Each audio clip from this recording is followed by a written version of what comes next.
is een fragment van een lezing die Belgisch topviroloog Mark van Ranst op 22 januari 2019 gaf in het Chatham House. Tijdens de lezing van Van Ranst zit onze eigen Ab Osterhaus op het podium. En wat er besproken wordt is simpelweg schokkend.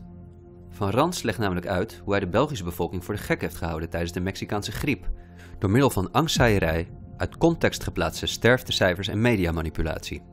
Hij vertelt lachend hoe het hem op deze manier gelukt is om het vaccin voor de Mexicaanse griep, wat geproduceerd werd door de farmaceutische bedrijven waar hij destijds voor werkte, op te dringen aan de angstige Belgische bevolking.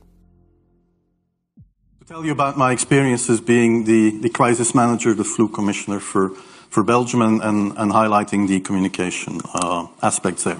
And then you have one opportunity to do it right. I mean, day one is so important. In day one, you start your communication with the press, with the people, and you have to do it right. I mean, you have to go for one voice, one message.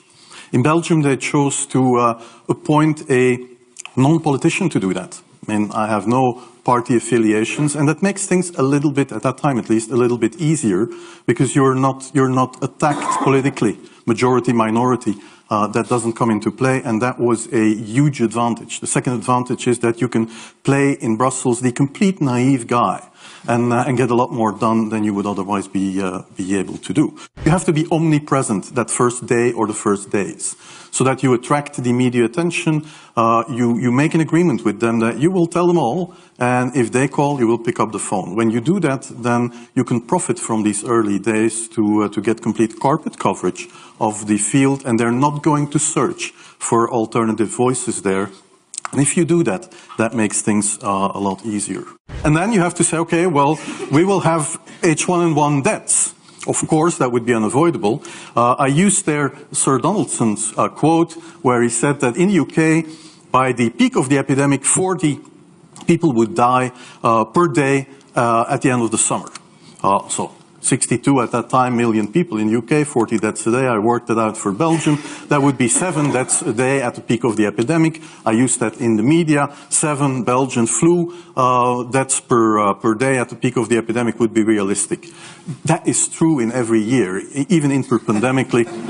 That is very, very conservative. However, talking about fatalities is important, because when you say that, people say, wow, what do you mean? People die because of influenza? And that was a necessary step to take. And then, of course, a couple of days later, you had the first H1N1 death in the country, and the scene was set and it was already talked about. And then you had to pick who is going to be vaccinated first. And then, well, women and children first, whatever. I mean, risk groups, they were important.